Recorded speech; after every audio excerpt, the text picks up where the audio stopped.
আজকের এই হালাকাতুল যিকির মজলিসে ইলমি বসার তৌফিক দিয়েছেন, সেটা আল্লাহ তাআলা শুকরিয়া আদায় করি আলহামদুলিল্লাহ। আমরা যত আলোচনায় সালাফের মানহাজ নিয়ে কথা বলছিলাম, সালাফের মানহাজের ক্ষেত্রে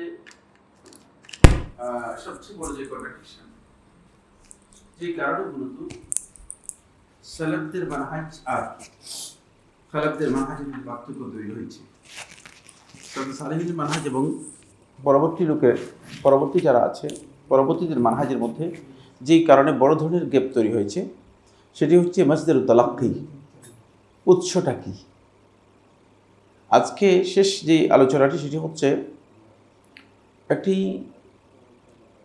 সুপরিচিত একটা গ্রুপ আছে, আমাদের সকলের কাছে পরিচিত। আমরা অনেক ক্ষেত্রে মনে করে থাকি যে নিরীহ খুব, আবার খুব আমাদের মনে হয় যেন খুবই সরল ও নরম মানুষ। সবাই যখন তাদেরকে দেখে তাদেরকে খুব ভালো এবং সুন্দর দৃষ্টিতে দেখে, ভালো দৃষ্টিতে দেখে। কিন্তু এই গ্রুপটি ইতিপূর্বে আমি যাদের মাসদারুত তালাক্কি নিয়ে আলোচনা করেছি, তার মধ্যে আপনারা জানেন যে প্রথমে আমরা মাসদারুত তালাক্কি নিয়ে আলোচনা করেছি খারেজি সম্প্রদায়, তারপরে রাফিজি সম্প্রদায়, তারপরে জাহামিয়া এবং মুতাজিলি সম্প্রদায়, তারপরে আমরা আলোচনা করেছি যারা আকরানি রয়েছে তাদের মাসদারুত তালাক্কি নিয়ে আলোচনা করেছি। এরা কম বেশি মূলত কিতাব এবং সুন্নাহকে নিজেদের মাসদারুত তালাক্কি অর্থাৎ নিজেদের শরীয়তের জ্ঞানের জন্য মানদণ্ড অথবা উৎস হিসেবে গ্রহণ করে। কিন্তু এই সম্প্রদায় এত ভয়ঙ্কর যে এরা কোরআন এবং সুন্নাহকে তাদের যেই মৌলিক যে মানদণ্ড আছে সেই মানদণ্ডের মধ্যেই রাখেনি, তাদের যে ইলমের যে উৎস সেই উৎসের মধ্যে তা রাখেনি, এই উৎসের মধ্যেই রাখেনি। কারণ হলো তারা এর উপরে উঠে গিয়েছে। তারা কি করেছে? তারা এর চেয়ে বেশি উপরে উঠে গিয়েছে। এরা হচ্ছে সুফি সম্প্রদায়। অনেক লম্বা আলোচনা নিয়ে যেহেতু আমি খুব তাড়াতাড়ি চলে যাব, সেই জন্য আমি যাচ্ছি না, অত ডিটেলসে যাচ্ছি না। তাদের তিনটি মারাহিল রয়েছে, তিনটি স্তর রয়েছে। সুফি চিন্তাধারার এই তিনটি স্তর রয়েছে। প্রথম স্তরে যারা এসেছে তারা মূলত তাদের যে দৃষ্টিভঙ্গি ছিল সেই দৃষ্টিভঙ্গি ছিল এমন, মৌলিক ইসলামের কিছু বিষয়কে তারা অগ্রাধিকার দিয়ে ইসলামের অনেকগুলো মৌলিক বিষয়কে তারা প্রত্যাখ্যান করেছে। যে বিষয়গুলোকে অগ্রাধিকার দিয়েছে সেগুলো হচ্ছে, প্রথমে তারা তাজকিয়াতুন নফস, আজ-জুহুদ, আল-ওয়ারা, এটাকে সবচেয়ে বেশি অগ্রাধিকার দিয়েছে। তাজকিয়াতুন নফস হচ্ছে আত্মশুদ্ধি। আত্মশুদ্ধি কোনো সন্দেহ নেই যে ইসলামের পরিভাষা এবং গ্রহণযোগ্য। আত্মশুদ্ধি তো আল্লাহ তাআলা নবীদের রিসালাতের মিশনের একটা দায়িত্ব হচ্ছে ওয়াইজাক্কিহিম। ঠিক আছে, নবীরা কী করবে? তাদেরকে পবিত্র করবে। ইউজাক্কিহিম ওয়া ইউআল্লিমুহুল কিতাব ওয়াল হিকমা, কাদ আফলাহা মান তাযাক্কা, কাদ আফলাহা মান যাক্কাহা ওয়া কাদ খাবা মান দাসসাহা। সুতরাং তাজকিয়াতুন নফস কোনো সন্দেহ নেই এটি ইসলামের একটা মাত্র বিষয়। কিন্তু তাজকিয়াতুন নফসের মিনিং তাদের কাছে যেটা ইসলামের কাছে যেটা ছিল সেটা নয়, একটু চেঞ্জ করেছে। একটু কী করেছে? চেঞ্জ করেছে। অনেক লম্বা আলোচনা। সেকেন্ড যেটা আমি মূল আলোচনা, এই আলোচনায় যাবো, থার্ড স্টেজে যাব, ওই স্টেজ নিয়ে আলোচনা করার প্রয়োজন নেই। সেকেন্ড যে বিষয়টি সেটা হচ্ছে আজ-জুহুদ। জুহুদও খুবই গুরুত্বপূর্ণ। জুহুদের ইমাম আহমদ বিন হাম্বল রাহমাতুল্লাহ আলাইহি, ইমাম আহলুস সুন্নাহ ওয়াল জামাআহ, ইমাম আহলুল হাদিস, তিনি কিতাব লিখেছেন, কিতাবুজ জুহুদ, তিনি কিতাব লিখেছেন। শুধু দেখা যাচ্ছে জুহুদটাও খুবই ইম্পর্টেন্ট বিষয়। কিন্তু জুহুদকে তারা যে অর্থ করেছে সে অর্থ সালাফরা করে নেই। সালাফরা সে অর্থ করে নেই। 3 নম্বর যেটি আল-ওয়ারা, ওরাকে যদি অনুবাদ করা হয়েছে বাংলায়, একটা পরহেজগারি। পরহেজগারি শব্দটা ফার্সি থেকে এসেছে। কোনো জিনিস বেঁচে চলা, যাতে করে কোনোভাবেই আপনি কোনো কলুষের সাথে, অপরাধের সাথে নিজেকে যুক্ত না করেন, এটাও কিন্তু ইসলামের মৌলিক একটি পরিভাষা। এবং ইমানদার ব্যক্তিদের অন্যতম গুরুত্বপূর্ণ দিক হচ্ছে ওয়ারা। জুহুদ এবং ওয়ারা এর শেখুল ইসলাম ইবনে তাইমিয়া রাহমাতুল্লাহ আলাইহি পৃথিবীতে সবচেয়ে শ্রেষ্ঠ সংজ্ঞা দিয়েছেন, যেটা আমি আগে এখানে একাধিকবার আলোচনা করেছি। কিন্তু তারা এই অর্থ গ্রহণ করে নেই। যারা ওই স্ট্যান্ডার্ডে ছিল ওই সময় তারা এই অর্থ নেয়নি। এরপরে তারা যে বিষয়টিকে সবচেয়ে বেশি অগ্রাধিকার দিয়েছে সেটা হচ্ছে নিজের নফসকে আদবতওয়ালা নফসকে দপ্ত করার জন্য তারা একটা পদ্ধতি অনুসরণ করেছে। সেই পদ্ধতি নবী সাল্লাল্লাহু আলাইহি ওয়াসাল্লামের পদ্ধতি নয়। নবী সাল্লাল্লাহু আলাইহি ওয়াসাল্লাম অবশ্যই খাবারের ব্যাপারে সুন্নাহ দিয়েছেন, ঘুমের ব্যাপারে সুন্নাহ দিয়েছেন, তারপরে কথা বলার ব্যাপারে সুন্নাহ আছে। আমি কি আসলে বকবক করবো সারাক্ষণ বসে বসে? নবী সাল্লাল্লাহু আলাইহি ওয়াসাল্লাম যখন এই হালাকাল মুতানাত্তিউন এটা বললেন, তারপর নবী সাল্লাল্লাহু আলাইহি ওয়াসাল্লাম শেষে এসে বললেন যে যাদেরকে আল্লাহ সুবহানাহু ওয়া তাআলা পছন্দ করে না তাদের মধ্যে আসারসারুন, যারা বেশি কথা বলে। কথার ব্যাপারে নবী সাল্লাল্লাহু আলাইহি ওয়াসাল্লাম সুন্নাহ আছে, খাবারের ব্যাপারে সুন্নাহ আছে, কিন্তু তারা এগুলোকে চেঞ্জ করে নিজেদের জন্য একটা সুন্নাহ রেডিমেড করেছে, একটা রেডিমেড সুন্নাহ তৈরি করেছে। সেটা হচ্ছে খাবারের ব্যাপারে, খাবার যত কম দিবেন নফসকে তত তাদের মধ্যে নফস কী হবে, নফস তত বেশি আযাবের মধ্যে থাকবে এবং নফস কন্ট্রোল হবে। তারপরে মানে কোনো প্রকারের আরাম, কোনো প্রকারের বিনোদন নফসকে যত কম দিবেন, মানে বিনোদন থেকে যত সরিয়ে রাখবেন তত বেশি নফস কী হবে, নফস মানে আপনার আনুগত্য করবে ইত্যাদি ইত্যাদি। যে সেগুলো আলোচ্য বিষয় নয়, যেহেতু এদের এত আকীদা নিয়ে আমি আলোচনা করতেছি না, আলোচনা করবো মূলত মাযহাবুত তালাক্কি নিয়ে। এটা প্রথম স্তরের যারা সুফি ছিল তাদের বক্তব্য। এদের মধ্যে ছিল ইমাম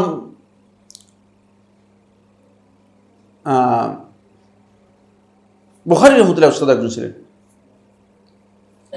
কিছুটা ইয়ামিল তাসাউফ, অনেকটা তাসাউফের দিকে মাইল ছিলেন। আরও পরবর্তী যুগে যারা আছে তারা অনেকেই এর সাথে যুক্ত ছিলেন, যেমন জুনাইদ, জুন্নুন, আরও এরা যারা ছিল, যেমন ইব্রাহিম ইবনে আদহাম, এরা এই ধরনের তাসাউফের মানে দৃষ্টিভঙ্গি পোষণ করতেন। অনেক লম্বা বিষয়। সেকেন্ড স্টেজে গিয়ে এটা আরও চেঞ্জ হয়ে গেছে। দ্বিতীয় স্তরে গিয়ে এটা চেঞ্জ হয়েছে। দ্বিতীয় স্তরের যারা ছিল তারা এটাকে পরিবর্তন করে এটাকে মানে এই ধারাগুলোকেই তারা এনলার্জ করেছে, একটু বাড়িয়েছে, কিন্তু এটাকে একটা তরিকার অধীনে নিয়ে গেছে। তখন সেখান থেকে কিছু তরিকা আবিষ্কার হয়েছে, যে তরিকাগুলো মূলত নবী সাল্লাল্লাহু আলাইহি ওয়াসাল্লামের দেখানো যে তরিকা আছে সুন্নাহর সাথে কি নেই, সেগুলোর মিল নেই। কিছু তরিকায় তারা চলে গিয়েছে, কিন্তু সেখানেও তারা জায়গায় জায়গায় কোরআন হাদিসের দলিল গ্রহণ করতেন, আবার পাশাপাশি কি করতেন, তাদের তরিকার যারা যিনি বুজুর্গ আছেন তার বক্তব্য গ্রহণ করতেন। তরিকার যিনি মানে হাদি অথবা মুর্শেদ অথবা তাদের ধারণা অনুযায়ী যিনি ওলি রয়েছেন তার বক্তব্য নিতেন। তারা এটাকে মানে পরিচিত পরিভাষায় সালেকিন বলতেন অথবা আরেফিন বলতেন।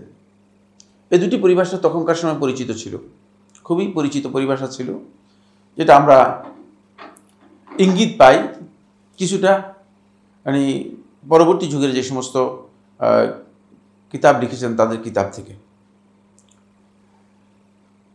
থার্ড স্টেজে এসে যারা এই কাজগুলোকে পরিবর্তন করেছে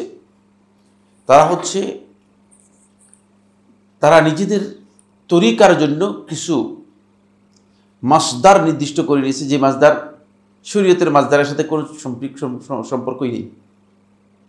তখন তারা টার্গেট করেছে এবং বলেছে এই কথা যে তোমরা তো তোমাদের বর্ণনাগুলো দিচ্ছ আন ফুলান আন ফুলান আন ফুলান, অমুকের কাছ থেকে অমুক কাছ থেকে, সবগুলো মৃত, সব মৃত। আইন ফুলান মনে করেন আমি আপনার বর্ণনা করলাম কার কাছ থেকে, মনে করেন আমার আব্বার থেকে, আমার আব্বা মারা গেছেন, আমার আব্বার কাছ বর্ণনা করেছে আমার দাদা থেকে, তিনিও মারা গেছেন। এটা উদাহরণ দিচ্ছি। যেমন বুখারী রাহমাতুল্লাহ বর্ণনা করেছেন হুমায়দি থেকে, হুমায়দিও মারা গেছেন। হুমায়দি বর্ণনা করেছেন তারপরে তার উস্তাদ থেকে, তিনিও কি করেছেন, মারা গিয়েছেন। তোমরা তো আসলে মানে আনতুম তাখুযুনাল ইলমা আনিল আমওয়াত, আর আমরা এই কাজ করি, আমরা না খুযুল ইলম মিনাল আহইয়া, জীবিতদের থেকে সরাসরি। তাদের সর্বপ্রথম মাসদার হচ্ছে আল ইলমুল লাদুন্নি। এটা আপনারা মনে শুনেছেন না শুনেন নাই? ইলমুল লাদুন্নি শুনছেন কিনা? হ্যাঁ, পরিচিত কথা। ওয়া আল্লামনাহু মিন লাদুন্না ইলমা, এই শব্দ থেকে এসেছে। সূরা কাহফের মধ্যে আল্লাহ সুবহানাহু ওয়া তাআলা যখন খাদির আলাইহিস সালাতু ওয়াস সালাম সম্পর্কে বলছিলেন, তখন আল্লাহ সুবহানাহু ওয়া তাআলা সেখানে ইনফর্ম করতেছিলেন যে ওয়া আল্লামনাহু মিন লাদুন্না ইলমা, আমার পক্ষ থেকে তাকে ইলম দিয়েছি। এই ইলম কিভাবে দিয়েছেন আল্লাহ তাআলা? ওহীর মাধ্যমে দিয়েছেন। রাসূলদেরকে ইলম কিভাবে দিয়েছেন আল্লাহ তাআলা? ওহীর মাধ্যমে দিয়েছেন। ওহীর সূরত আল্লাহ তাআলাই ভালো জানেন। এই ওহীর সূরত কিন্তু মানে আল্লাহ রাব্বুল আলামিন মুমাসিকে ওহী দিয়েছেন, কি সূরতে দিয়েছেন সেটা আল্লাহ তাআলাই ভালো জানেন। সেটা তো মুমাসিকে যে ওহী দিয়েছেন, রাসূলকে সেই ওহী দিয়েছেন, ব্যাপারটা এমন নয়। যাকে যেখানে যেভাবে ওহী দরকার সেভাবে দিয়েছেন। সুতরাং ওহীর ধরন এক হবে না, কিন্তু ওয়া আল্লামনাহু মিন লাদুন্না ইলমা, এটা স্পষ্ট যে অবশ্যই আল্লাহ সুবহানাহু ওয়া তাআলা ওহীর মাধ্যমেই খাদিরকে কি করেছেন আলাইহিস সালাতু ওয়াস সালাম, তাকে জ্ঞান দিয়েছেন, কোনো সন্দেহ নেই। কিন্তু তারা এটাকে অন্যদিকে নিয়ে গিয়েছে। তারা বলেছে ইলমুল লাদুন্নি যেটা রয়েছে, ইলমুল লাদুন্নি এটা হচ্ছে এমন এক প্রকার জ্ঞান, তাদের ধারণা অনুযায়ী এটা হচ্ছে এমন এক প্রকার জ্ঞান যে জ্ঞান কোনো ব্যক্তি সজাগ অবস্থায়, খুব ভালো করে মানে ঘুমান্ত অবস্থায় নয়, ঘুমান্ত অবস্থায় ইলমুল লাদুন্নি হবে না। ঘুমন্ত আপনি স্বপ্ন দেখবেন, ঘুমন্ত স্বপ্ন যে কোনো ব্যক্তি দেখতে পারে। এটা হলো সজাগ অবস্থায় কোনো ব্যক্তি সরাসরি সে যখন হক মানে এরকে হক অর্জন করতে চায়, সরাসরি হক এর সাথে সম্পৃক্ত হয়, মানে সরাসরি একেবারে আল্লাহর সাথে কি করে যায়, সম্পৃক্ত হয়ে যায় এবং সরাসরি জ্ঞান নেই। এটা হচ্ছে ইলমুল লাদুন্নি, যেখানে মাঝখানে কোনো ধরনের মিডিয়া অথবা কোনো ধরনের অন্য কোনো কিছু থাকবে না। এটা তাদের বক্তব্য অনুযায়ী ইলমুল লাদুন্নি সেটা হলো তাদের এই অনুযায়ী চার প্রকার। একটা হচ্ছে ইলমুল লাদুন্নি সরাসরি আল্লাহ তাআলার বিলা ওয়াসিতা ইয়াকযাতাম মিনাল্লাহি আযজা ওয়া জাল, কোনো ধরনের ওয়াসিতা ছাড়াই, কোনো ধরনের মাধ্যম ছাড়াই সরাসরি আল্লাহর কাছ থেকে হঠাৎ করে তিনি বসে রয়েছেন, বসে তিনি এমন অবস্থায় পৌঁছে গিয়েছেন যে আল্লাহ তাআলার কাছে উপস্থিত, আল্লাহর কাছে উপস্থিত, আর আল্লাহ তাআলা তাকে এটা বলে দিয়েছে। বুঝতে পেরেছেন? আপনারা এখন নাউজুবিল্লাহ বলতেছেন, মানে এই আমাদের আশেপাশে যারা আকীদা আছে সবাই এই নাউজুবিল্লাহ, সবার আকীদাতে নাউজুবিল্লাহ। বুঝতে পেরেছেন কিনা? সব শিরকি আকীদা, কুফরি আকীদা, মানে কোনো অবস্থাতেই মানে কুফরি আকীদা থেকে নিচে যাওয়ার কোনো কারণ নেই। এগুলোই আকীদা পোষণ করতেছে। এটা তো প্রথম কথা বললাম, এরপরে যেগুলো আসবে সেগুলো আরো ভয়ঙ্কর জিনিস। এটা হলো প্রথম স্টেজ। কিসের? ইলমুল লাদুন্নির প্রথম স্তর হচ্ছে সরাসরি মুবাশশারাতান বিল্লাহি আযজা ওয়া জাল, একবারে আল্লাহর কাছ থেকে সরাসরি। দ্বিতীয় স্টেজ হচ্ছে যেটা, সেটা হলো ইলমুল লাদুন্নির দ্বিতীয় স্টেজ হচ্ছে তারা বলে থাকেন যে আল্লাহ সুবহানাহু ওয়া তাআলা তার অন্তরের মধ্যে সরাসরি কিছু এলকা করেন, যেগুলো মানে সে সরাসরি জানতে পারে, তার অন্তরের মধ্যেই সরাসরি আল্লাহর পক্ষ থেকে এলকা করে দেন, বলে দেন, এবং তিনি আল্লাহর পক্ষ থেকে শুনতে পান। এটাও তাদের কাছে এক প্রকার ইলমুল লাদুন্নি। দ্বিতীয় প্রকার ইলমুল লাদুন্নি হচ্ছে তাদের কাছে নবী সাল্লাল্লাহু আলাইহি ওয়াসাল্লামকে সরাসরি দেখে নবী সাল্লাল্লাহু আলাইহি ওয়াসাল্লামের কাছ থেকে কনফার্মেশন নিয়ে আসেন, নবী সাল্লাল্লাহু আলাইহি ওয়াসাল্লাম থেকে সরাসরি নেন। এটা হলো দ্বিতীয় প্রকার ইলমুল লাদুন্নি, নবী সাল্লাল্লাহু আলাইহি ওয়াসাল্লামের কাছ থেকে সরাসরি ইলম। আচ্ছা শুনুন, যদি নবী সাল্লাল্লাহু আলাইহি ওয়াসাল্লামের কাছে সরাসরি ইলম নিয়েই যায়, তাহলে আপনি কোরআন হাদিস পড়ার দরকার কি? অহেতুক এই এত বোঝা বহন করার কোনো দরকার আছে? হ্যাঁ, ফলে তারা কোরআন এবং হাদিসকে এই জায়গায় গিয়ে বাতিল করে দিয়েছে, কারণ দরকার তো নেই। আসলে হাকিকত যদি সেটাই ঘটে, মানে হাকিকতটা যদি এটাই হয় যে আল্লাহর কাছ থেকেও সরাসরি নেওয়া সম্ভব আর নবী সাল্লাল্লাহু আলাইহি ওয়াসাল্লামের কাছ থেকেও সরাসরি জ্ঞান নেওয়া সম্ভব, তাহলে কোরআন হাদিসের প্রয়োজন নেই। এই কথা সত্য, সত্য না এটা? তারা যেহেতু এটাই দাবি করতেছে, ফলে তাদের কাছে কোরআন এবং হাদিসের জ্ঞানের কোনো দরকার নেই, কোরআন হাদিস পড়ার কোনো দরকার নেই। কোরআন এবং হাদিস তাদের কাছে কোনো উৎসই না, মাজদারুত তালাক্কি নয়, জ্ঞান অর্জনের কোনো কি নয়, উৎসই না, জ্ঞানের উৎস হিসেবে গ্রহণযোগ্য নয়। জ্ঞান অর্জন করার জন্য এটা কোনো প্রয়োজন নেই, কোনো প্রয়োজন নেই। এটা 3 নম্বর বললাম। 4 নম্বর হচ্ছে আত-তালাক্কি মিনাল খিদর মুবাশশারাতান, খিদর আলাইহিস সালামের কাছ থেকে জ্ঞান নেই। বুঝতে পেরেছেন? খিদর থেকে জ্ঞান নেন, আর বাকিরা তাদের ধারণা অনুযায়ী ওই আল্লাহ রাব্বুল আলামিন এই পৃথিবীর কোনো বিষয়কে মানে এই কিয়ামত পর্যন্ত যা হবে এগুলোর মানে অলৌকিক যে বিষয়গুলো রয়েছে সবগুলো একজনকে কিয়ামত দিয়েছেন, যিনি হচ্ছেন খাদের, এবং তিনি কিয়ামত পর্যন্ত জীবিত থাকবেন। নাউযুবিল্লাহ মিন যালিক, পুরোটাই মিথ্যা। কারণ তিনি মুসা আলাইহিস সালামের সময় ছিলেন এবং মুসার মৃত্যু হয়েছে, খেজুরের কি হয়েছে? মৃত্যু হয়েছে। হয়তো আপনি বলবেন যে কোরআনের মধ্যে মানে মৃত্যুর কথা আছে কিনা, কোরআনের মধ্যে মুসার ভাই যে ফেরাউন ছিল, হারুন ছিল, হারুনের মৃত্যুর কথা আছে কিনা? তাহলে কি জীবিত আছে? কি হারুন কি জীবিত আছে? কোরআনের মধ্যে ইউসুফ ইবনে নূনের কথা আছে, এমন ফাতান উল্লেখ করা হয়েছে যে মুসা আলাইহিস সালামের সাথে যেই মানে একসাথে গেল, খাদের কাছে গেল, যে তো ইউসা কি জীবিত না মৃত এটা উল্লেখ আছে কোরআনের মধ্যে। কোরআনের মধ্যে সমস্ত লোকের মৃত্যুর কথা উল্লেখ করবে, এটা কি বলছে? দরকার নেই কোরআন। কোরআন তো এই জন্য আসলেই আমার মৃত্যুর ঘটনা, আপনার মৃত্যুর ঘটনা এগুলো উল্লেখ করার জন্য কোরআন আসছে, প্রশ্নই আসে না। কোরআন এমন একটি মৌলিক বিষয় যেখানে যেটা মানুষের উম্মতের জন্য প্রয়োজন ততটুকু পর্যন্ত উল্লেখ করেছে, এর বাইরে একটু উল্লেখ করেনি। দরকার নেই যেটা সেটা আপনাকে উল্লেখ করার, এই কিতাবের মধ্যে সেগুলো প্রয়োজন আল্লাহ তাআলা মনে করেন নেই। ফলে খাদিরের অতটুকু উল্লেখ করেছেন যতটুকু মুসার সাথে ঘটেছে ততটুকু, এর বাইরে একটা ঘটনা কোথাও নেই। আর এমনকি সে কোত্থেকে আসছে, ওই জায়গায় কোথায় গিয়েছে, এরও কোনো উৎস সেখানে উল্লেখ করা নেই। আবদান মিন ইবাদিনা, আমার বান্দাদের মধ্যে একজন বান্দা বলেছেন, আর কিচ্ছু বলেন নেই, আর কিছুই আল্লাহ তাআলা বলেন নেই। আবদান মিন ইবাদিনা, আমার বান্দাদের মধ্যে যে একজন। সুতরাং আল্লাহ সুবহানাহু ওয়া তাআলা এই কথাও বলেন না যে সে কি ছিল, নবী ছিল না রাসূল ছিল, নাকি শুধুমাত্র মানে আব্দুল সালেহ নেক বান্দা ছিল। এ নিয়ে আলেমদের মধ্যে ইখতিলাফ হয়েছে, মানে আলেমরা ইখতিলাফ করেছেন। জুমহুর আহলে তাহকিক বলেছেন যে না, তিনি মূলত আল্লাহর পক্ষ থেকে নবুয়ত প্রাপ্ত ছিলেন, আল্লাহর পক্ষ থেকে নবুয়ত প্রাপ্ত ছিলেন। কিন্তু এই মাসালার মধ্যে সুস্পষ্ট কোনো নস না থাকার কারণে তাওয়াক্কুফ করা ওয়াজিব। আমি মনে করি তাওয়াক্কুফ করা ওয়াজিব। তার কারণ হচ্ছে সুস্পষ্ট কোনো নস নেই, যতটুকু আল্লাহ তাআলা বলেছেন ততটুকুই যথেষ্ট যে একজন নেক বান্দা ছিলেন। আসুন আমরা সেদিকে যাচ্ছি না। তাদের এই বক্তব্য থেকে বোঝা যাচ্ছে যে খাদির আলাইহিস সালাম কিয়ামত পর্যন্ত জীবিত থাকবেন এবং এই বিভিন্ন সাগরে সাগরে ঘুরবেন, বুঝতে পারছেন? তখন যে সাগরে পাওয়া গিয়েছে, এখন আরেক সাগরে, এইভাবে সাগরে সাগরে। এই জন্য মানে কারণ তারা জানে যে রাসূলুল্লাহ সাল্লাল্লাহু আলাইহি ওয়াসাল্লাম সহিহ মুসলিম একটা হাদিসের মধ্যে বলেছেন যে শয়তান তার যে আরশ, মূল আরশটা সে সাগরের মধ্যে কি করেছে? সাগরের মধ্যে স্থাপন করেছে।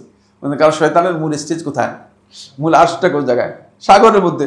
ওখান থেকে কি করে? তখন এই জন্য আমাদের যারা এই সুফিজমের যারা আছে তাদের কাছে ওই সাগরটা হচ্ছে মূলত সবচেয়ে গুরুত্বপূর্ণ। ইলমের যত উৎস আছে শয়তান সেখান থেকে কি করে সব সাপ্লাই দেয়, আর এর মধ্যে খাদিরও সেখানে আসেন তাদের ধারণা অনুযায়ী। নাউযুবিল্লাহ মিন যালিক, পুরোটাই বিভ্রান্তিকর, পুরোটাই বিভ্রান্তিকর। এই বিষয় সম্পর্কে অনেক তথ্য আমি যেহেতু শেয়ার করতে চাচ্ছি না সময়ের কারণে, আমাদের শেখ রয়েছেন, তিনি গুরুত্বপূর্ণ আলোচনা করবেন, এই জন্য আমি খুব সংক্ষেপে কয়েকটি কথা বলে শেষ করে দিচ্ছি। এটা হলো তাদের ইলমুল লাদুন্নির সূরত। যেহেতু সরাসরি রাসূলের কাছ থেকে জ্ঞান নিচ্ছে, হাদিস রাসূলের কাছ থেকে, আল্লাহর কাছ থেকে জ্ঞান নিচ্ছে, কোনো প্রয়োজন নেই। ফলে আমাদের ভারতবর্ষের একজন অনেক শ্রেষ্ঠ আলেম, আপনারা নাম বললে সবাই চিনে যাবেন, আমি নামও বলবো না, নাম বলাটা আমি মানে খুব করতেছি না। তিনি অনেকগুলো হাদিস একসাথ করছেন। হাদিস একসাথ করে তিনি নাকি রাসূল সাল্লাল্লাহু আলাইহি ওয়াসাল্লামকে বলছেন, এবং রাসূল সাল্লাল্লাহু আলাইহি ওয়াসাল্লামকে জিজ্ঞেস করে হাদিসগুলো আপনি বলছেন কিনা কনফার্ম করে সহি করে নিছেন। কিছু হাদিসকে কি করেছেন? সহি করে নিছেন। নাম বলতেছি না, কিন্তু তিনি তার কিতাবের মধ্যে লিখেছেন, তিনি তার কিতাবের মধ্যে। আস্তাগফিরুল্লাহ। এমন হলে তো মানে এই যে ইমাম বুখারী রাহমাতুল্লাহ আলাইহি সহ আইম্মাতুল হাদিস যারা মানে এত পরিশ্রম করেছেন হাদিসের জন্য, ইমাম বুখারী রাহমাতুল্লাহ আলাইহি মানে সেই 16 বছর 5-6 মাসের মধ্যে ইমাম বুখারী রাহমাতুল্লাহ প্রায় 8,500 কিলোমিটার পায়ে হেঁটে গাড়িতে করে এভাবে সেভাবে গিয়েছেন। কোনো দরকারই ছিল না, কোনো দরকারই ছিল না। শুধুমাত্র ইমাম রহমতুল্লাহ আলাইহি তারা যে পদ্ধতিতে মানে লাদুন্নি নিয়েছে সেই পদ্ধতিতে চেষ্টা করে নিয়ে নিতে পারতেন, তাহলে কোত্থেকে এটা বের করলো? এত ভুয়া একটা চিন্তাধারা, এত একটি প্রতারণামূলক চিন্তাধারা, এর কোনো ভিত্তি কোথাও নেই। ফলে শেখুল ইসলাম ইবনে তাইমিয়া রাহমাতুল্লাহ আলাইহি এই বিষয়গুলো স্পষ্ট করেছেন, সামনে আলোচনার মধ্যে আসবে।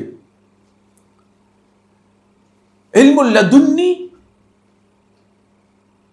যেহেতু কোরআনের মধ্যে আল্লাহ সুবহানাহু ওয়া তাআলা বলেছেন অবশ্যই আল্লাহ রাব্বুল আলামিন নবীদেরকে যে ইলম দিয়েছেন এটা ইলমুল লাদুন্নি, কোনো শুদ্ধ নেই, আল্লাহর পক্ষ থেকে দিয়েছেন। কিন্তু মিল্লাদুন্না, যদি লাদুন্নি শব্দটা আসলে এখানে প্রযোজ্য নয়, বুঝতে পেরেছেন? আরবি ভাষা এটা শুদ্ধ নয়, এটা অনারবি ভাষা থেকে আরবিতে নেওয়া হয়েছে। অনারবি ভাষা থেকে মিল্লাদুন্না ইলমা, এটা তো আরবি শব্দ, মানে আমাদের কাছ থেকে যে জ্ঞান দিয়েছে, কিন্তু এটাকে ইলমুল লাদুন্নি করা এটা আরবি ভাষার দিক থেকে, ভাষাগত দিক থেকে শুদ্ধ নয়। তারপরেও এটা ব্যাপকভাবে এই পরিভাষা, এটা হলো 1 নম্বর দলিল, 1 নম্বর জ্ঞানের উৎস। এখন আপনি তাদের যখনই জিজ্ঞেস করবেন ভাই আপনি এটা কোথায় পেয়েছেন, বলছে হ্যাঁ সরাসরি আমার হুজুর রাসূল সাল্লাল্লাহু আলাইহি ওয়াসাল্লামের কাছ থেকে নিয়ে আসছে। এবার কি বলবেন? রাসূল সাল্লাল্লাহু আলাইহি ওয়াসাল্লামের সাথে দেখা হয়েছে আর বলে দিয়েছেন যে তুমি এটা করো, আর আপনি কি বলবেন? আপনি কিছু বলেন না। এই জন্য শেখুল ইসলাম ইবনে তাইমিয়া রাহমাতুল্লাহ একটা মানদণ্ড দিয়েছেন, মিজান দিয়েছেন। সেই মিজানের মধ্যে শেখুল ইসলাম রাহমাতুল্লাহ বলেছেন যে এই ধরনের ইলম যদি কোনো ব্যক্তি দাবি করে, এটি কোরআন এবং হাদিসের দলিল হতে হলে অবশ্যই তাকে কিতাব এবং সুন্নাহর উপর এটাকে কি করতে হবে, ফেলতে হবে। যদি কিতাব এবং সুন্নাতে তার ইলম কন্ট্রাডিক্ট করে তাহলে এটা বাতিল, এটা কোনো সন্দেহ নেই, এটা ইলম, কিন্তু ইলম আল্লাহর পক্ষ থেকে নয়, শয়তানের পক্ষ থেকে। ইলমটা কার পক্ষ থেকে? আপনাদেরকে আগেও বলেছি, আমি একটা ক্লাসের মধ্যে বলেছিলাম, মুখতার সাকাফির নাম শুনেছেন? মুখতার সাকাফি হোসেন ইবনে আলী রাদিয়াল্লাহু আনহু যারা হত্যা করেছে এদের সবাই নাম লিস্ট করেছে। নাম লিস্ট করার পরে মুখতার এদের সবাইকে হত্যা করার জন্য একটা টিম তৈরি করেছে, যোদ্ধা টিম। আব্দুল্লাহ ইবনে জুবাইর রাদিয়াল্লাহু তাআলা আনহু তাকে এই বিষয়টি জানিয়েছে। আব্দুল্লাহ ইবনে জুবাইর রাদিয়াল্লাহু কোনো মন্তব্য করেন নাই। যেহেতু আব্দুল্লাহ ইবনে জুবাইর রাদিয়াল্লাহু তাআলা আনহু মক্কাতে ছিলেন, তিনি কুফাতে জানেই নেই, তিনি এড়িয়ে গেছেন বিষয়টি, কারণ বিষয়টি ফিতনার আকারে চলে গিয়েছে। আর নিশ্চিত আব্দুল্লাহ ইবনে জুবাইর রাদিয়াল্লাহু তাআলা জানতেন যদি মুখতারকে এটা নিষেধ করা হয়, মুখতার কি করবে না, শুনবে না, বস নিয়ে আসবে, মুখতার এটা শুনবে না, সে শোনার লোক না, মানে সে বরং আব্দুল্লাহ ইবনে জুবাইরকে কি করবে, থ্রেট দিবে, কারণ সে এই এক্সট্রিম পর্যায়ে চলে গিয়েছে। ফলে আব্দুল্লাহ জুবাইর রাদিয়াল্লাহু কিছু বলেন নাই। এটা আপনার ইতিহাস পড়লে পেয়ে যাবেন, একজন একজন একজন করে সবাইকে হত্যা করেছে। সর্বশেষ হত্যা করেছে জিয়াদ ইবনে আবি, ওবায়দুল্লাহ ইবনে জিয়াদ ইবনে আবি, ওবায়দুল্লাহকে সর্বশেষ হত্যা করেছে, ওবায়দুল্লাহকে হত্যা করেছে। ওবায়দুল্লাহ ইবনে জিয়াদ ইবনে আবিকে হত্যা করার পরে অল্প কিছু সময়ের মধ্যে মুখতার দাবি করে বসে আমার কাছে ওহী আসে। ভয়ঙ্কর কথা। শয়তান তাকে শয়তানের মধ্যে এমনভাবে লাগিয়েছে যে শেষ পর্যন্ত শয়তানের 1 নম্বর কামলায় পরিণত হয়ে গেছে। বুঝতে পেরেছে কিনা? আমার কাছে ওহী আসে। কিছু সংখ্যক লোক তখন আব্দুল্লাহ ইবনে আব্বাস রাদিয়াল্লাহু কাছে আসলেন, এসে বলে যে আব্দুল্লাহ ইবনে আব্বাস, তখন আব্দুল্লাহ ইবনে আব্বাস জীবিত। একটা আশ্চর্য ঘটনা, সেটা হলো এখন তো মুখতার আরেকটি বিষয় দাবি করে বসছে। সে বলতেছে তার কাছে ওহী আসতেছে, মানে হ্যাঁ ওহী তো অবশ্যই আসতেছে, কোনো সন্দেহ নেই। ওহী তো আল্লাহ কোরআনের মধ্যে বলে দিয়েছে যে ওহী আল্লাহ তাআলা, শয়তানও ওহী দেন, আল্লাহ ওহী দেন, তার কাছে ওহী আসতেছে, কোনো সন্দেহ নেই, কিন্তু আসতেছে ওহী শয়তানের কাছ থেকে। ওই ইলমুল লাদুন্নিটাও মূলত মানে এটা মানে একটা আল্লাহর পক্ষ থেকে আর একটা শয়তানের পক্ষ থেকে, বুঝতে পেরেছেন? এটা মূলত তাদেরটা হচ্ছে শয়তানের ইলমুল লাদুন্নি। এর মাধ্যমে শরীয়তের কোনো বিধান যদি কন্ট্রাডিক্ট করে, শরীয়তের কোনো বিধানের সাথে যদি কনফ্লিকশন হয়, সেটা গ্রহণ করা একেবারেই বাতিল, কোনো সন্দেহ একেবারেই বাতিল হবে। 2 নম্বর তাদের যেই উৎস, সেটা হলো কাশফ। কাশফ কাশফ শব্দ শব্দ কিছু খোলা, সেটা হচ্ছে অসংখ্য আড়ালের মাঝেও বললেন জীবিত অবস্থায়, মানে জাগ্রত অবস্থায় আপনার কাছে কোনো অদৃশ্য, দূরের কোনো অদৃশ্য বিষয় দৃশ্যমান হয়ে যাওয়া।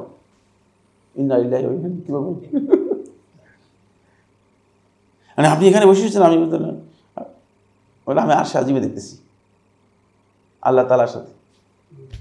নাউযুবিল্লাহি মিন যালিক। আর দাবি করতেছে এর নাম হচ্ছে কাশফ, এর নাম হচ্ছে কি কাশফ। আর কাশফের অর্থ হচ্ছে খোলা, মানে এই যে সব কিছু খুলে গেছে তার কাছে। সেখানে বসে রয়েছেন, এখন বোঝে না কাবাগরের কুকুর তার আছে, বলে কাবাগরের মধ্যে কুকুর ঢুকে গেছে। ব্যাকরণ জানা যায় কাবাগরের যে চতুর্দিকে যে পুলিশ আছে, কুকুর ঢুকার তো প্রশ্নই আসে না। আর ব্যাকরণ ওখানে কুকুর ঢুকবে কিভাবে? কুকুরের জায়গা কিনা? এটা কি বাংলাদেশ নাকি যে কুকুর সবখানে পাওয়া যায়? পুরা মক্কা নগরীতে মানে ঘুরে আপনি মানে শহরের ভিতরে কোথাও কুকুর দেখবেন? এখানে বাংলাদেশ থেকে কাবাগরের কুকুর দৌড়াচ্ছে, হাইকোর্ট দেখায়, সাধারণ মানুষ থেকে হাইকোর্ট দেখায়। আর মানুষও এমন, বাহ সুবহানাল্লাহ আল্লাহু আকবার, ভাবসাব এমন যে না মানে কি করবি, মানে করে যা খুলে তারপরে মানে দিয়ে দিবে, করে যা খুলে দিয়ে দিবে। কি এগুলো আমি কিছু, মানে পুরোটাই আবেগের এক তামাশা, পুরোটাই আবেগের একটা কি তামাশা চালু করেছে, এর সাথে কোনো সম্পর্ক নেই। এরপরে কাশফ, এটা কিন্তু আপনি এগুলো মনে করেন না যে কাশফটা হচ্ছে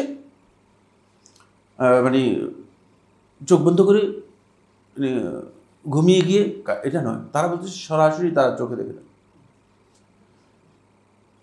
কিন্তু রাসূলুল্লাহ সাল্লাল্লাহু আলাইহি ওয়াসাল্লামের কাছে জিবরিল আমিন আসতেন কি আসতেন না? রাসূল সাল্লাল্লাহু আলাইহি ওয়াসাল্লাম জিবরিল আমিনকে সরাসরি কয়বার দেখেছেন? শুধু 2 বার। চিন্তা করুন, যেখানে রাসূল সাল্লাল্লাহু আলাইহি ওয়াসাল্লাম জিবরিল আমিন নিয়মিত আসতেন, রাসূল সাল্লাল্লাহু আলাইহি ওয়াসাল্লাম এতটুকু কাশফ হয় নাই যে রাসূল সাল্লাল্লাহু আলাইহি ওয়াসাল্লাম জিবরিল আমিনকে শুধুমাত্র 2 বার দেখেছেন, আর কোনোবার দেখেন নাই। এটা কোরআন কি করেছে? বর্ণনা করেছে। কোরআন বর্ণনা করেছে, খুব ভালো করে বুঝেন, এটা কোরআন বর্ণনা করেছে। আমি আগেই বলেছি যে কোরআনের মধ্যে এমন জিনিসগুলো বর্ণনা করা হয়েছে যেগুলো কিয়ামত পর্যন্ত মানুষের জন্য প্রয়োজন হবে, এই জন্য এটা বর্ণনা করে দিয়েছে। ওয়ালাকাদ রাআহু নাজলাতান উখরা ইনদা সিদরাতিল মুনতাহা ইনদাহা জান্নাতুল মাওয়া। একেবারে এত ডিটেইলস বর্ণনা আর কোনো জায়গায় আসে না। কেন আসছে? এই কারণেই আসছে, যাতে করে কিয়ামত পর্যন্ত শয়তান, যারা শয়তানের দোসর রয়েছে, তাদেরকে স্পষ্ট করা যায় যে এই ধরনের কিছু আসলে দাবি করার সুযোগ নাই, এগুলো মিথ্যা সব, ভাওতাবাজি। আর এদের কাশফ হয়ে গেল, রাসূল সাল্লাল্লাহু আলাইহি ওয়াসাল্লাম একবারও কাশফ হলো না। রাসূল সাল্লাল্লাহু আলাইহি ওয়াসাল্লামকে যখন আল্লাহ সম্পর্কে জিজ্ঞেস, আর রাসূলুল্লাহ সাল্লাল্লাহু আলাইহি ওয়াসাল্লাম এমন জায়গায় গেছেন, হাত্তা আসমা শারিফ আল আকলাম, রাসূলুল্লাহ সাল্লাল্লাহু আলাইহি ওয়াসাল্লাম বলতেছেন সহিহ মুসলিমের রাওয়াতের মধ্যে যে আমি কলম যে চলতেছে এর আওয়াজ শুনতে পাচ্ছি, এতটুকু উপরে গিয়েছেন। সেখানে গিয়ে রাসূল সাল্লাল্লাহু আলাইহি ওয়াসাল্লাম বলতেছেন নূরুন আন্না আরাহু, নূর কিভাবে আমি দেখবো, দেখিনি আমি কিছু। চিন্তা করেন। আর সেখানে মানে আমি যে মাদ্রাসায় পড়েছি, মাদ্রাসায় মাগরিবের নামাজের পরে হুজুর বসতেন, বসে এরপরে চোখ বন্ধ করাইতেন কিছুক্ষণ, আধা ঘন্টা চোখ বন্ধ করে তারপরে এরপরে বলছেন আসে উঠেন, আল্লাহর সাথে কথা বলে।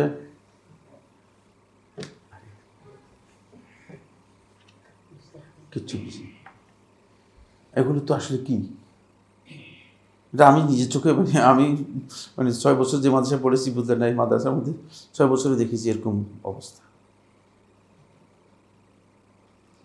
আল্লাহর সাথে কথা বলেন, আবার আরশ থেকে নামেন, আবার আরশে উঠেন, আবার আরশ থেকে নামেন। আমরা মনে করছি যেগুলো কি কল্পকাহিনী, না, সবটাই হাকিকত।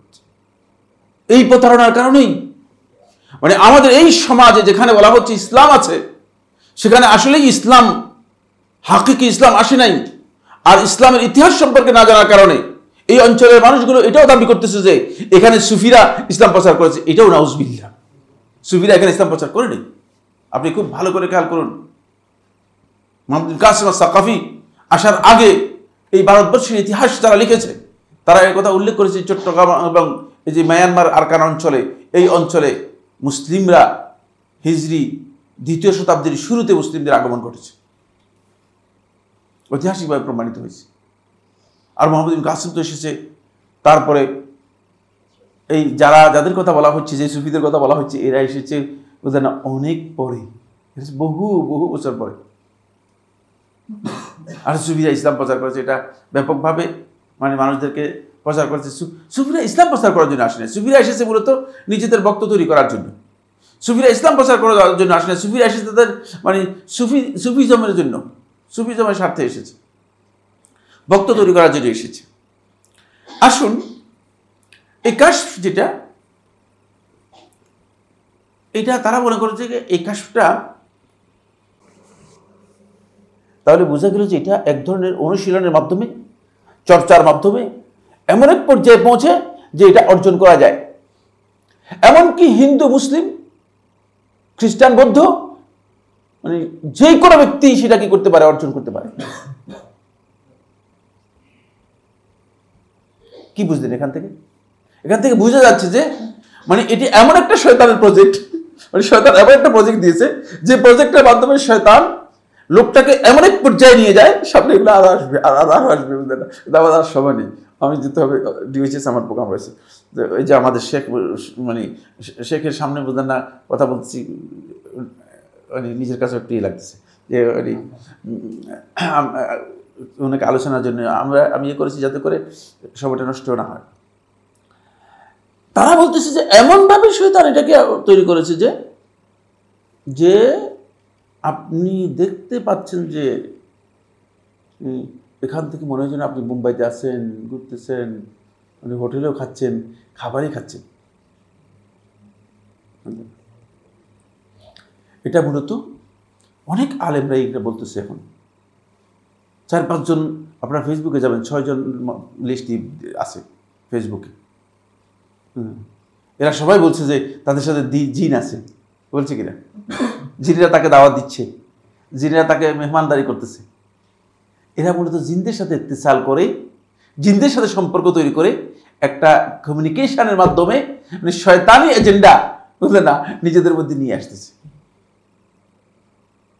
নবী সাল্লাল্লাহু আলাইহি ওয়াসাল্লামের কাছে জিনেরা আসছে, ইসলাম গ্রহণ করে চলে গেছে, কিন্তু নবী সাল্লাল্লাহু আলাইহি ওয়াসাল্লাম বলেন যে আমার সাথে জিন কতগুলো রাগ করতেছে, এসে আমাকে জিনেরা ইনফরমেশন দিচ্ছে। এরকম কথা হাদিস আছে একটা হাদিস দেখাতে পারবেন কেউ? তাহলে এই লোকগুলো কোথেকে বলে? এই লোক তাদের মানে জিন আমার সাথে জিন আছে, জিনেরা আমাকে ইনফরমেশন দিচ্ছে, এটাকে এক পর্যায়ে ওহির মতো মনে করতেছে। কথাটা বুঝেন? তারা এটা বর্ণনা করতেছে কেন? এটা আলোচনা করার কারণ কি? কারণ হচ্ছে একটা, তারা মনে করতেছে এটা আমার জন্য একটা বড় ধরনের কি গর্বের বিষয়, এবং এটা আমার বড় ধরনের গ্রেড বেড়ে গেছে। ফলে তারা এই কাশফের এই হাকিকতটা হচ্ছে এই জায়গায়। তারা এটাকে মুক্তাসাব এই জন্য বলেছে যে মূলত এটা এক ধরনের অনুশীলন, যে অনুশীলনের মাধ্যমে জিনদের সাথে একটা ইত্তেসাল তৈরি হয়ে যায়। জিনদের সাথে ইত্তেসাল তৈরি হলে জিনেরা বিভিন্ন ধরনের অলিক জিনিসপত্র দেখাতে পারে প্রতারণা করার জন্য। এবং এই যে প্রতারণাটা, এই প্রতারণাটা কাশফের সাথে জড়িত। তারা ওইটাকেই বলতেছে কাশ। কোরআন এবং হাদিসের কোথাও কাশফের কোনো দলিল নেই। রাসূলুল্লাহ সাল্লাল্লাহু আলাইহি ওয়াসাল্লাম কাশফের কোনো কথা দলিল করেন নাই। আর কাশফ এমনও নয় যে এটাকে কারামত হিসেবে উল্লেখ করা যেতে পারে। কারামত একটি বিষয়, কাশফ আরেকটি বিষয়। শুধুমাত্র ইমাম লাহলেকাই রহমতুল্লাহ আলাইহি কারামতুল আউলিয়ার মধ্যে একটি ঘটনা উল্লেখ করেছেন ওমরুল খাত্তাব থেকে। সেই ঘটনা নিয়ে ইনশাআল্লাহ তাআলা আমি আগামী দার্সে মানে আলোচনা করব, এবং বাকি যে পয়েন্টগুলো রয়েছে সেগুলো কথা বলবো। আমি আর আপনাদের আমার একটু প্রোগ্রাম আছে, এই জন্য ক্ষমা চেয়ে চলে যাচ্ছি। আশা করি ইনশাআল্লাহ আপনারা দার্সের শেষ পর্যন্ত থাকবেন। আল্লাহ সুবহানাহু ওয়া তাআলা আমাদের সবাইকে তৌফিক দান করুন। এই সুফিজমের ব্যাপারে আমাদের সচেতন হওয়া দরকার। এদেরকে যখন সবাই দেখে, সবাই মনে করছে মাশাআল্লাহ মাশাআল্লাহ, সাইজ টাইজ দেখে বলতেন না। আসলে সুরতের মধ্যে তারা মনে হয় যেন মানে মুখলিস এবং আল্লাহর সবচেয়ে নেক বান্দা, কিন্তু হাকিকতের মধ্যে তারা মূলত শয়তানের প্রতিনিধিত্ব করতেছে। হাকিকতের মধ্যে কিসের প্রতিনিধিত্ব করতেছে? শয়তানের প্রতিনিধিত্ব করতেছে। এখন এই কথা বলার পরে তো আপনারা হয়তো আমার উপরে অসন্তুষ্ট হয়েছেন, আরও যারা শুনবে তারাও ভয়ঙ্কর অসন্তুষ্ট বলছে, কি বলতেছেন,